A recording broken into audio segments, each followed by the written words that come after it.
بسم اللہ الرحمن الرحیم۔ خالد بن ولید رضی اللہ تعالیٰ عنہ ایک ایسے صحابہ رسول کی داستان ہے جس نے اسلام قبول کیا تو آپ جناب حضور اکرم صلی اللہ علیہ وآلہ وسلم نے سیف اللہ یعنی اللہ کی تلوار کے خطاب سے نوازا۔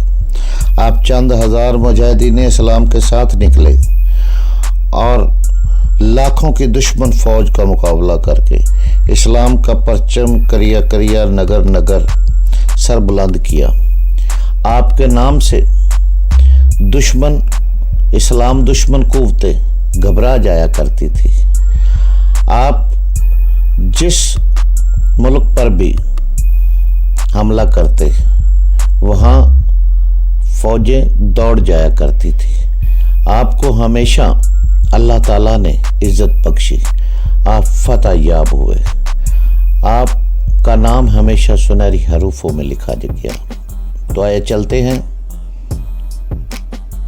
خالد بن ولید کی کہانی کی طرف۔ یہ ناول، یہ داستان ایمان فروز ہے۔ تو آئے چلیں۔ خالد بن ولید رضی اللہ عنہ، قسط نمبر 102 دماغوں کو روشنی دینے والا اللہ ہے۔ خالد رضی اللہ عنہ نے ہم آمنے سامنے کی لڑائی نہیں لڑیں گے، سوار دستوں کے سلار سن لیں، فوراً سوار دو حصوں میں تقسیم ہو کر دشمن کے دائیں اور بائیں چلے جائیں، پیادے بھی ان کے ساتھ رہیں اور دائیں بائیں پہنچ کر عقب میں جانے کی کوشش کریں۔ میں اپنے دستوں کے ساتھ دشمن کے سامنے رہوں گا۔ دشمن پر ہر طرف سے شدید حملہ کرو۔ دشمن ابھی لڑائی کے لیے تیار نہیں ہوا، چاروں طرف سے دشمن پر ایسا حملہ کرو کہ اس کی تقسیم درم برہم ہو جائے۔ اللہ کا نام لو اور نکل پڑو۔ رومی، ایرانی اور عیسائی تقسیم تو ہو گئے تھے لیکن ابھی لڑائی کے لیے تیار نہیں ہوئے تھے۔ خالد رضی اللہ عنہ کے اشارے پر مسلمانوں نے ہر طرف سے ان پر حملہ کر دیا۔ دشمن پر جب حملے کے ساتھ ہر طرف سے تیر برسنے لگے تو ان کے بٹے ہوئے حصے اندر کی طرف ہونے لگے اور ہوتے ہوتے وہ ایک ہجوم کی شکل میں یکجا ہو گئے۔ مسلمان سواروں نے تھوڑی سی تعداد میں ہوتے ہوئے اتنے کثیر دشمن کو گھیرے میں لے لیا کہ دشمن کی حالت ایک گھنے ہجوم کی سی ہوگی جس سے گھوڑوں کے گھومنے پھرنے کے لیے جگہ نہ رہی۔ ایرانی اور عیسائی پہلے ہی مسلمانوں سے ڈرے ہوئے تھے۔ وہ چھپتے یا پیچھے ہٹتے کے انداز میں رومی دستوں کے اندر چلے گئے اور انہیں حرکت کے قابل ہی نہ چھوڑا۔ مسلمان سواروں نے دوڑتے گھوڑوں سے دشمن کے اس ہجوم پر تیر برسائے جن سے دشمن کی اتنی بڑی تعداد اور زیادہ سمٹ گئی اور اس کیفیت میں پیادہ مجاہدین نے حلہ بول دیا۔ عقب سے حملہ ایک سوار دستے نے کیا۔ خالد رضی اللہ عنہ نے اپنے تمام دستوں کو ایک ہی بار حملے میں نہ جھونک دیا۔ دستے باری باری حملہ کرتے تھے۔ خالد رضی اللہ عنہ نے ایک ایسی چال چلی تھی کہ لڑائی کی صورت لڑائی کی نہ رہی بلکہ یہ رومیوں اور آتش پرست اور عیسائیوں کا قتل عام تھا۔ رومیوں نے دفاعی لڑائی لڑنے کی کوشش کی لیکن میدان اس کے زخمیوں اور ان کی لاشوں سے بھر گیا۔ سپاہیوں کا حوصلہ ٹوٹ گیا اور وہ میدان سے بھاگنے لگے۔ پیچھے جاؤ، خالد رضی اللہ عنہ نے حکم دیا، ان کے پیچھے جاؤ، کوئی زندہ بچ کر نہ جائے۔ مجاہدین نے تعاقب کر کے بھاگنے والوں کو تیروں اور برچھیوں سے ختم کیا اور معرکہ ختم ہو گیا۔ تقریباً تمام مورخوں نے لکھا ہے کہ اس معرکے میں 1,00,000 رومی، ایرانی اور عیسائی مارے گئے۔ ایک بہت بڑی اتحادی فوج ختم ہو گئی۔ مسلمانوں کی تعداد صرف 15,000 تھی بلکہ یہ بھی زیادہ ہے، اس سے کم تھی۔ خالد رضی اللہ عنہ 10 روز وہیں رہے۔ انہوں نے بڑی تیزی سے وہاں کا انتظامی ڈھانچہ مکمل کیا، ایک دستہ وہاں چھوڑا اور 31 جنوری 634 25 ذی القعدہ کو روز لشکر کو ہیرا کی طرف کوچ کا حکم دے دیا۔ کیا تم دیکھ نہیں رہے ہو؟ ابن ولید چپ سا ہو گیا ہے۔ ایک سلار اپنے ایک ساتھی سلار سے کہہ رہا تھا، خدا کی قسم میں نہیں مانوں گا کہ ابن ولید تھک گیا ہے یا مسلسل مارکوں سے اکتا گیا ہے، اور میں یہ بھی نہیں مانوں گا کہ ابن ولید ڈر گیا ہے۔ وہ اپنے گھر سے اتنی دور دشمن ملک کے اندر آ گیا ہے۔ دوسرے سلار نے کہا، لیکن میں اسے کسی سوچ میں ڈوبا ہوا ضرور دیکھ رہا ہوں۔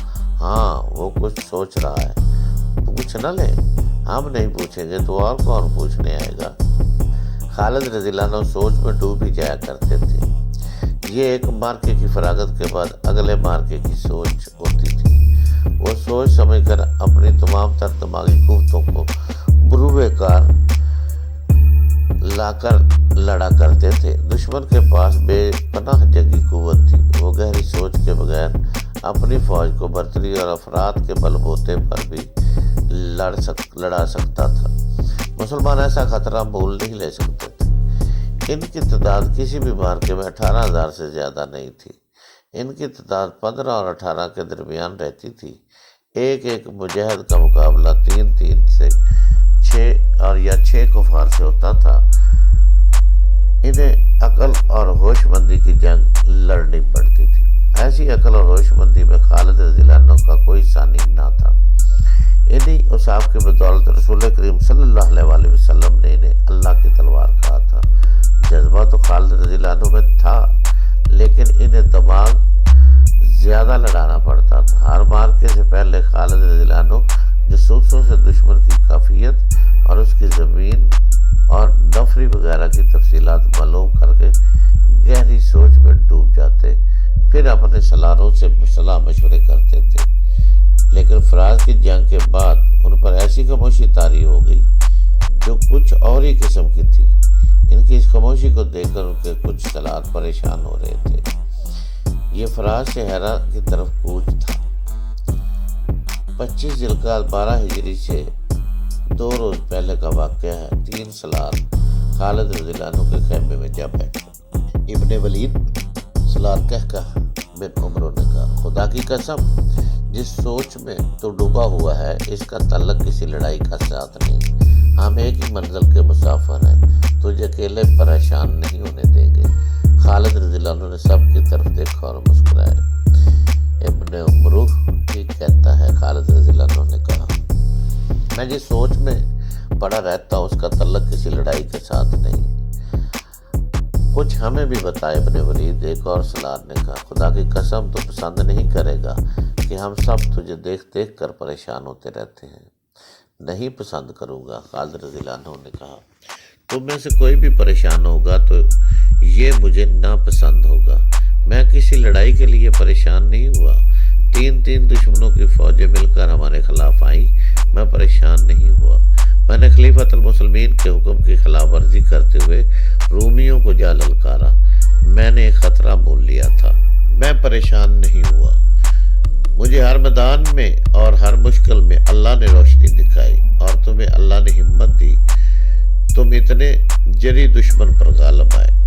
اب میری پریشانی یہ ہے کہ میں فریضہ حج ادا کرنا چاہتا ہوں، لیکن تم دیکھ رہے ہو کہ میں کہاں ہوں اور میری ذمہ داریاں کیا ہیں۔ کیا میں اس فرض کو چھوڑ کر حج کا فرض ادا کر سکتا ہوں؟ نہیں کر سکتا میرے رفیقو، لیکن میرا دل میرے قابو سے باہر ہو گیا ہے۔ خدا کی قسم، یہ میری روح کی آواز ہے کہ ولید کے بیٹے، کیا تجھے یقین ہے کہ تو اگلے حج تک زندہ رہے گا؟ مجھے یقین نہیں میرے رفیقو۔ ہم نے جن 2 دشمنوں کو شکستیں دی ہیں ان کی جنگی طاقت تم نے دیکھ لی ہے، اور تم نے یہ بھی دیکھ لیا ہے کہ تمام قبیلے فوراً ان سے جا ملتے ہیں۔ اب بھی بڑی خونریز جنگیں لڑنی ہے۔ فارس اور رومی تیار و کرم سے شکستوں کا انتقام لیں گے۔ میں محسوس کر رہا ہوں کہ میری زندگی چند روز کی رہ گئی ہے، اور میرے رفیقوں، کچھ بھی نہیں، تم کچھ بھی نہیں، صرف اللہ ہے جو ہمارے سینوں میں ہے، وہی سب کچھ ہے۔ پھر میں کیوں نہ اس کے حضور، اس کے عظیم گھر میں جا کر سجدہ کروں؟ کیا تم مجھے اجازت دو گے کہ میں اپنی طرف سے، تم سب کی طرف سے، ہر ایک مجاہد کی طرف سے خانہ کعبہ جا کر اللہ کے حضور شکر ادا کروں؟ بے شک، ایک سالار نے کہا، کون رد کر سکتا ہے اس جذبے کو، اس خواہش کو جو تو نے بیان کی ہے؟ لیکن تو حج پر جائے گا کیسے ابن ولید؟ مسنہ بن حارثہ نے پوچھا۔ پیچھے کچھ ہو گیا تو میں کسی لڑائی میں مارا جاؤں گا تو خدا کی قسم تم یہ نہیں سوچو گے کہ اب کیا ہوگا؟ خالد رضی اللہ عنہ نے کہا، کیا میرے نہ ہونے سے تمہارے حوصلے ٹوٹ جائیں گے؟ نہیں، ایسا نہیں ہوگا، رب کعبہ کی قسم ایسا نہیں ہوگا۔ کہکہ بن عمرو نے کہا،